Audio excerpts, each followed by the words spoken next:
Welcome to the Power of Reading, a book review program that discusses the latest Catholic books. A book is a dream you hold in your hand. This program is prepared for Radio Maria Nairobi and presented to you by the Daughters of St. Paul. Hello and welcome once again to the Power of Reading program. I am your presenter, Sister Beatrice from the Daughters of St. Paul, and we continue our journey with the reading of books as we continue to introduce to you important, classical and latest Catholic books. This program wants to promote and revive the reading culture because reading has good and lasting effects on our faith as Christians and also in our everyday life. Of course, we see a kind of decline of reading in this age of modern technology, which has changed the way we access information, and we may be misled to think that books are being overtaken by the modern communication technology. However, after decades of having the internet with us, we still see that the written word still stands tall, and we need to rediscover this beautiful reading culture. So this program aims at helping all of us to return back to our reading culture and especially in the growth of our faith. So today in our program, we shall be reviewing the book, How to Overcome Alcoholism by Father Maurice Gelinas, who is a missionary of Africa. And you are listening to us here at Radio Maria Nairobi 99.9 FM. You can also be able to listen to us through the Radio Maria app, which you can download from Google Play, and you choose Radio Maria Nairobi when you get the Radio Maria app. So today we have thought that it is important to revisit the whole area of alcoholism, and with this book, Father takes us through the whole issue of alcoholism and especially how to overcome alcoholism, which has become a great challenge to our modern society. In the introduction of this book, How to Overcome Alcoholism, Father Maurice writes, in his pursuit of happiness for which God created him, man discovered alcohol as soon as he started sowing and reaping. Noah, a man of the soil, was the first to plant a vineyard, as we are told in the scriptures. And when he drank some of the wine, he became drunk. And this we read in Genesis chapter 9, verse 20 to 21. And man has been drinking alcohol ever since.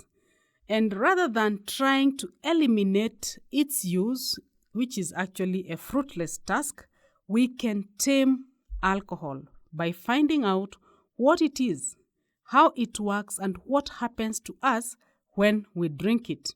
Knowing that, we can then decide for ourselves if, when, and how much to drink. That is a decision you should stand by all your life, no matter what. A question we can ask ourselves is, would drinking alcohol add anything worthwhile to my life?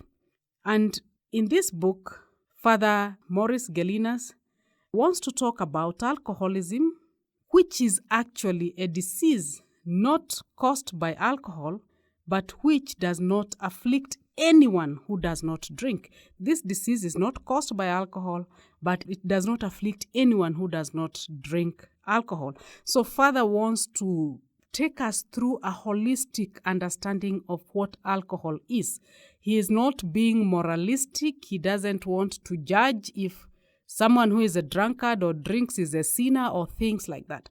What he wants us through his book is to help us to understand the effects of alcohol in our life and in our body. So we are going to take a break because I believe that this is a very essential book that should be in the hand of everyone, whether we take alcohol or not, because alcoholism affects all of us, whether as individuals, we become alcoholics ourselves, or because someone who is close to us is struggling with alcohol. And most of the things that can be said about alcohol can also be said about the different drugs that people abuse. So let us take a break as we continue to review this book, How to Overcome Alcoholism by Father Maurice Gelinas, a missionary of Africa.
You are listening to The Power of Reading, a book review program here at Radio Maria Nairobi 99.9 FM, and this program is brought to you by the Daughters of St. Paul, and today I am your presenter, Sister Beatrice. So today we are looking at this beautiful book written by Father Maurice Gelinas, How to Overcome Alcoholism.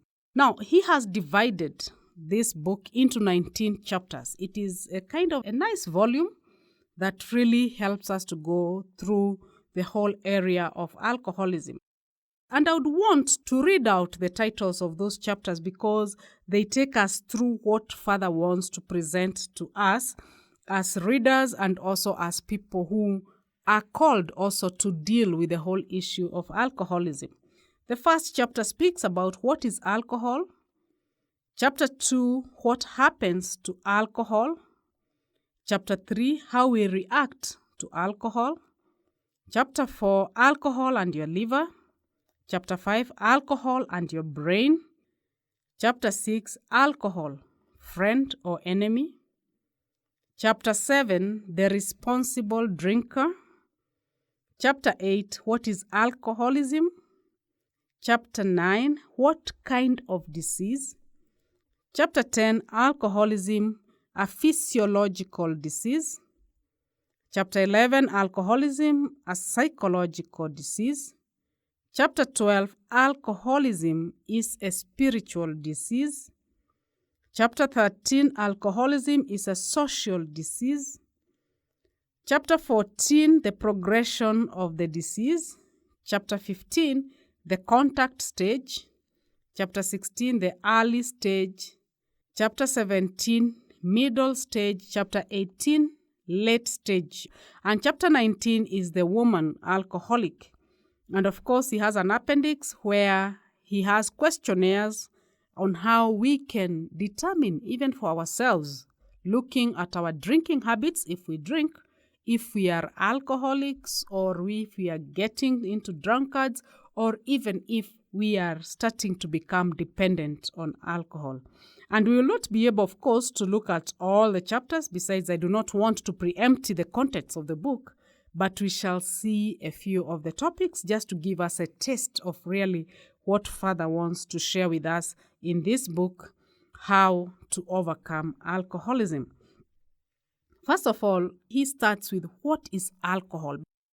I love his approach because his approach is from the point of view of understanding. Of course, understanding alone may not help someone to overcome something, but even the people who are helping a person who is alcoholic, if they have a deeper understanding, may have a better approach rather than be very rough sometimes, be very condemning, and maybe push the person away and away from the society. So Father Gelinas begins by helping us as readers understand what alcohol is. First of all, chemically, alcohol is a colorless liquid with a sharp burning taste. Its chemical name is ethyl alcohol or ethanol. I'm sure most of us have heard of ethanol. And it becomes actually ethanol when it is applied to the beverage. It is made by fermentation of sugars. Okay, we know that sugars are complex. There is fructose, sucrose, and glucose. And these are found in food grains such as rice, millet, maize, and in fruits such as berries, grapes, and other plant materials. So alcohol actually is made from fermenting the sugar. When the sugar breaks down, the chemical remnant that is left with us is alcohol itself. So without sugar, there is no alcohol.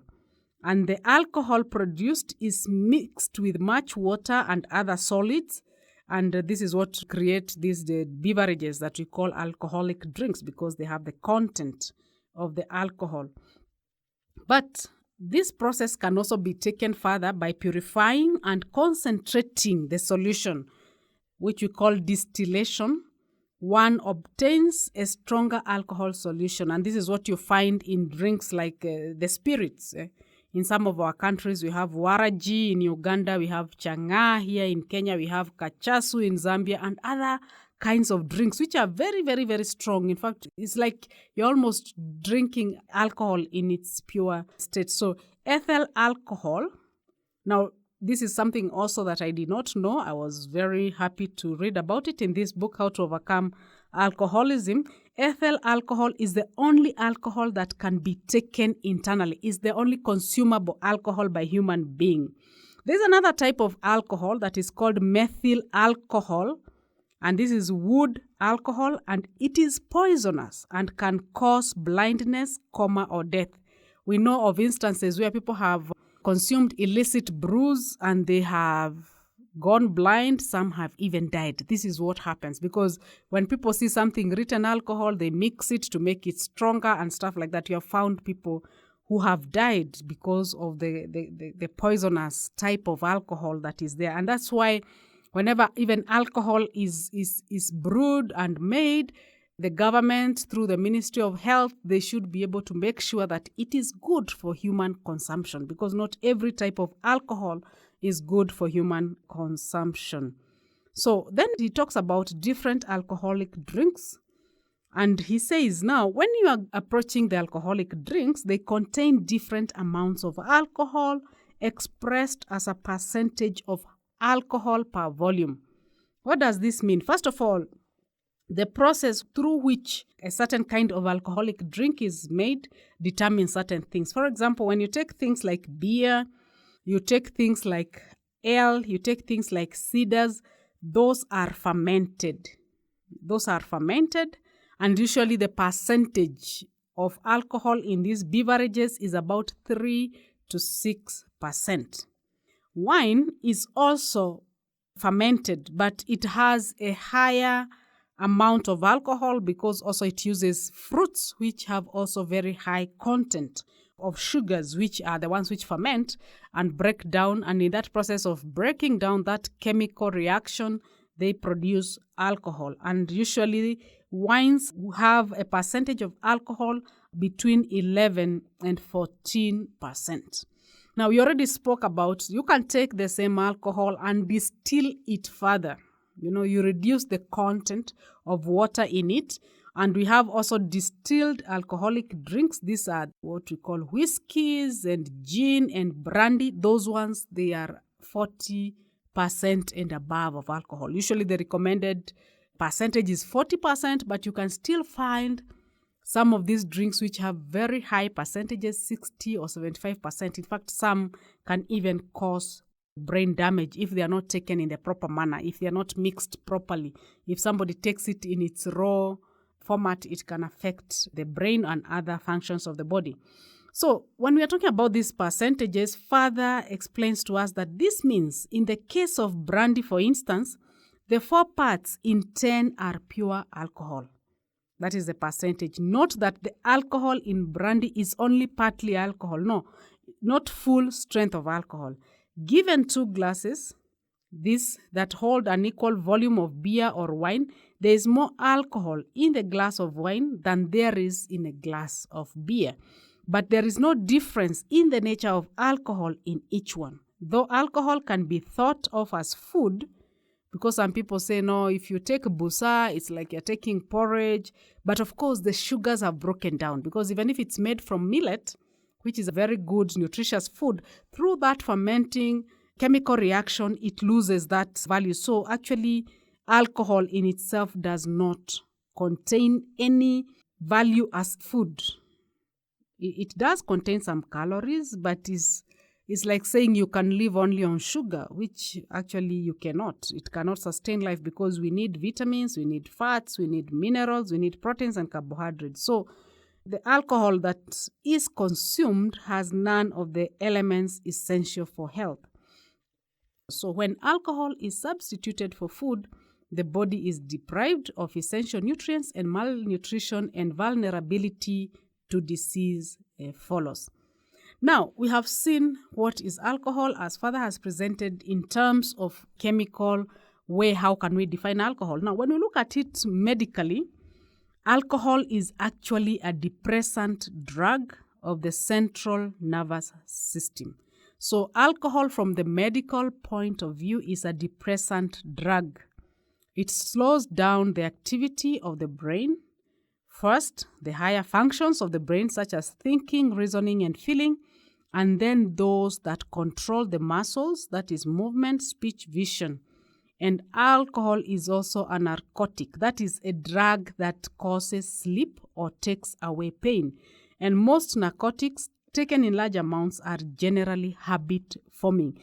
Alcohol was used as an anesthetic in surgery before 1842 when ethyl began to take its place. So alcohol was used as a depressant that would help people to kind of minimize the trauma of the pain that the person feels. So medically, alcohol is also used a lot. Some of the cough syrups that we take have an element of alcohol, and that's why sometimes when you take the syrup, you feel drowsy. And in fact, there is a disclaimer there that says if you take the syrup, you might feel drowsy, so it's not encouraged to drive or to operate machinery. It's good maybe to take some time and rest. So alcohol can also be used medically, but in controlled ways.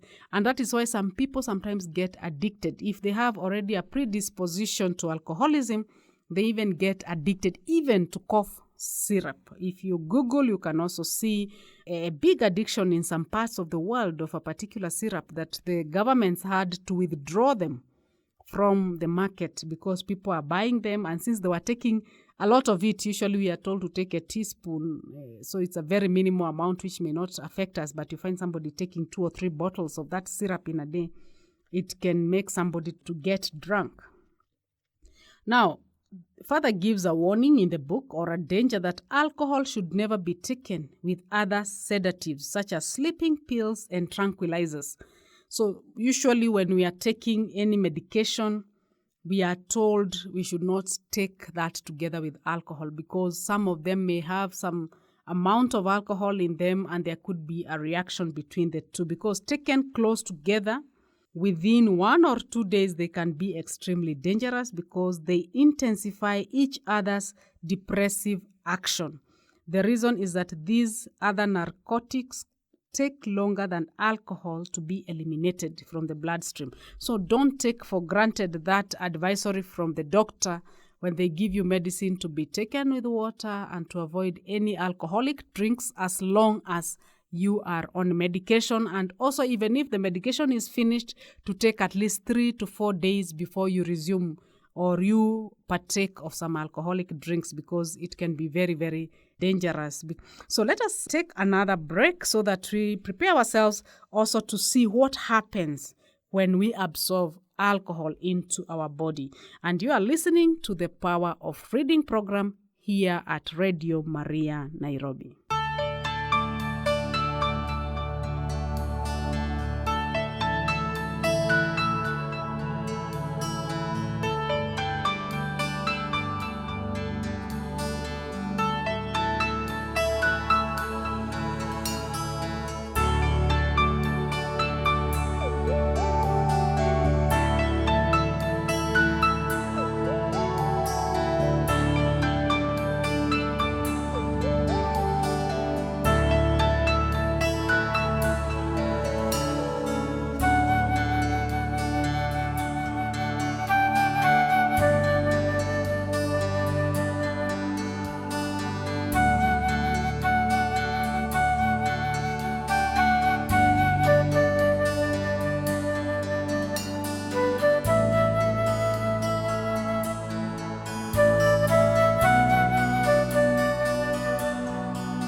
You are listening to the Power of Reading program here at Radio Maria Nairobi 99.9 FM. I am your host and presenter, Sister Beatrice from the Daughters of St. Paul.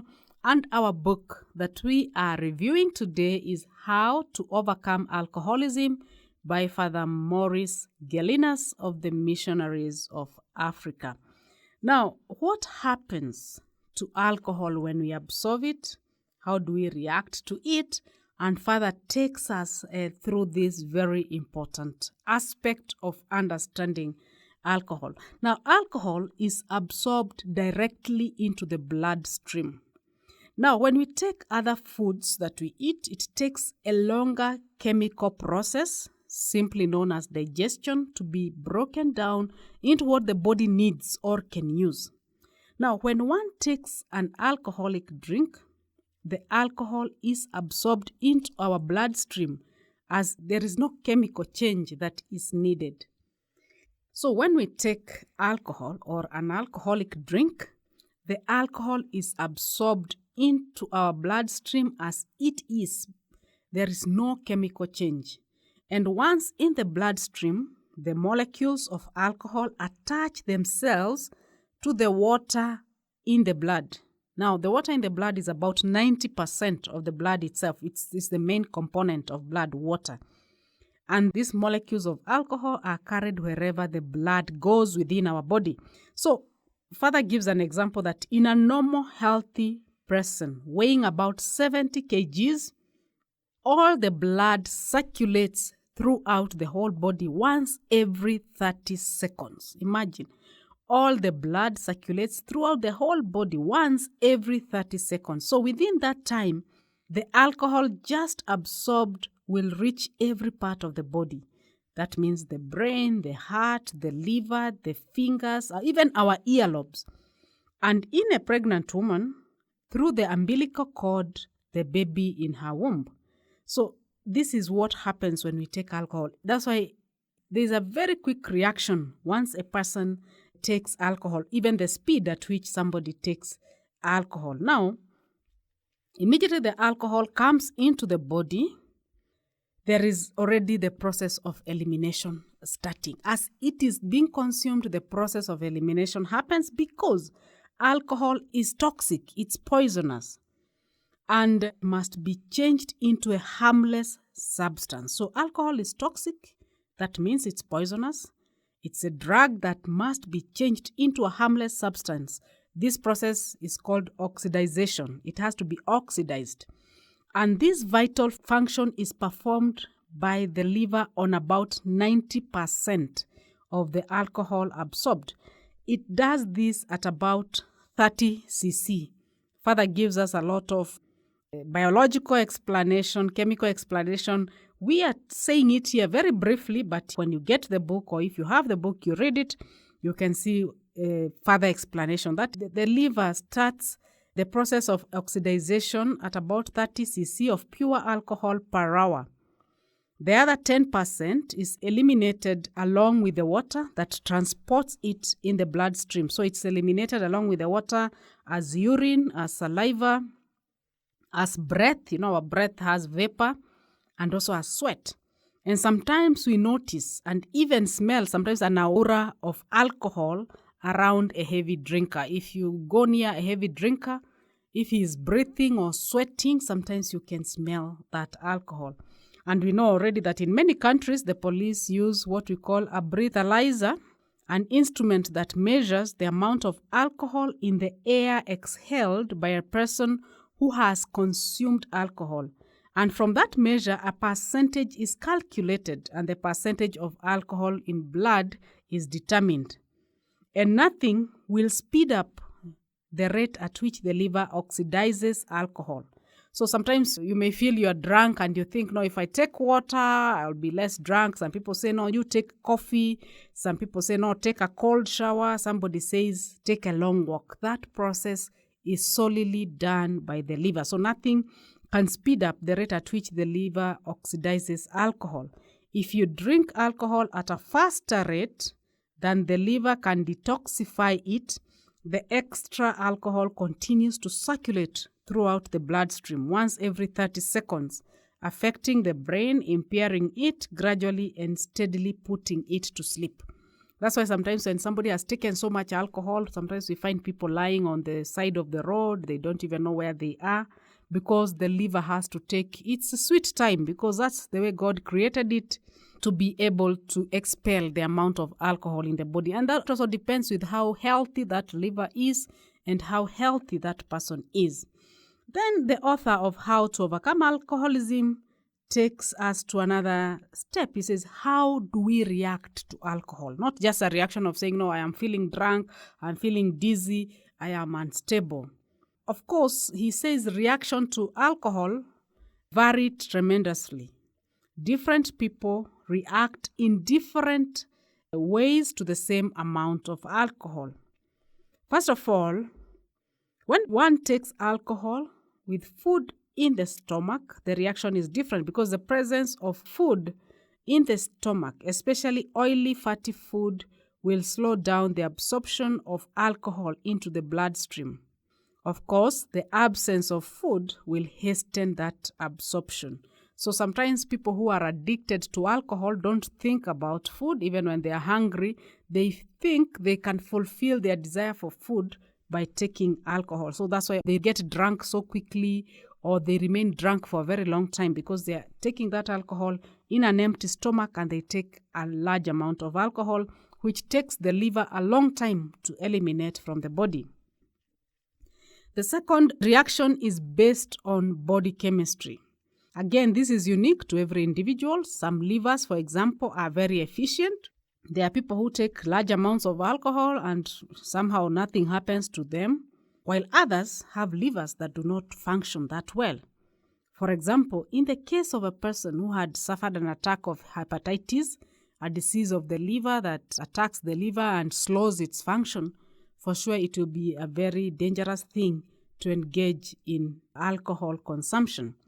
Body weight also matters in terms of taking alcohol. An adult's body obviously has more blood than a child's, so the way alcohol will react in an adult body is very different from that of a child.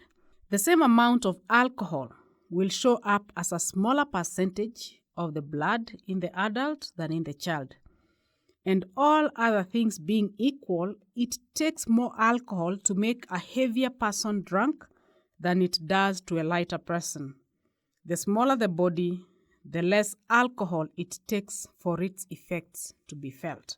So everyone has to understand themselves. You cannot say because so-and-so is taking 3 bottles of beer, I'll also imitate them and do the same. Maybe for you, half a bottle of beer is already very dangerous. Now, alcohol and your liver. What happens when you take alcohol? Father Gelinas, the author of How to Overcome Alcoholism, tells us the liver is the largest organ in the body and performs more functions than any other organ. It is an incomparable chemical plant. The liver is really, really effective. It's something that we should be amazed of in terms of what God has created. Actually, it can modify any chemical structure. The liver is a powerful metabolizing and detoxifying organ, breaking down many kinds of substances to provide energy and making toxic molecules harmless. It is essential in changing carbohydrates, proteins, fats, and minerals to energy. It is the one that changes the food we eat into energy. That's what we call calories. Nowadays, we are obsessed with calories. How many calories am I consuming? It has the uncanny and unique ability of repairing and renewing itself. That is the liver. And the liver, we have to note, and he says this is very, very important, even before we think about alcoholism as a sin, a moral issue, something that can break a home, a family, or destroy a person's career. The liver is greatly affected by alcohol. When alcohol reaches the liver, it goes to work to get rid of it, because alcohol, in terms of the understanding of the liver, is a poison. It can handle a certain amount of it without strain for a certain time. Then it can get tired, it can get sick, it can become inflamed and enlarged. This situation of the liver getting sick, enlarging, getting inflamed is called cirrhosis. But not all heavy drinkers actually develop cirrhosis of the liver. And some non-drinkers may contact it, but it happens to 8 heavy drinkers for every 1 non-drinker. It can develop about after 5 or more years of heavy drinking. So the liver cirrhosis, of course, is not a sickness that is only connected with the drunkards. Father makes that very clear. It can also attack other people for other reasons, because the liver can be affected for other reasons. You may be sickly or have hepatitis. It can cause that liver cirrhosis. But he gives us here a very important fact that not all heavy drinkers develop cirrhosis of the liver. And also, of course, some of the non-drinkers can still get this disease. But the statistics say that out of 8 heavy drinkers, only 1 non-drinker has cirrhosis. So when the doctors examine a group of people with these sicknesses, you'll find that every 8 heavy drinkers is when you find 1 non-drinker with the liver cirrhosis. That gives us a hint that there's a connection between heavy drinking and the illness of the liver. And the reason is very clear, because the liver has to act and try to eliminate alcohol, which is considered as a poison by the body. And what happens to every liver that is metabolizing and detoxifying alcohol is that it is not carrying out its usual function. So when someone is consuming alcohol, and because alcohol is a poison as determined by the functions of the body, what the liver does, it stops doing all the other functions, and it deals with the issue of eliminating alcohol from the body. Now, imagine a person who takes alcohol on a daily basis, drinks heavily. So the liver will always be doing the work of eliminating the alcohol, so it is not doing other works. And sometimes you may see people who drink alcohol looking a bit older, looking a bit haggard, because even the regenerating work of the liver is on halt, because the liver is dealing with an emergency. So when the liver is metabolizing and detoxifying alcohol, it stops carrying out its other usual functions, important functions, and thus the rest of the body is very much affected. Sometimes, for example, blood sugar is lowered. You remember that the liver is the one which helps the pancreas to determine the levels of sugars in our body. And this lowered blood sugar is called hypoglycemia, and it's a common sickness among heavy drinkers. Another thing that happens is that fat accumulates. Many heavy drinkers have the pot belly. It can develop even after just a few weeks of drinking.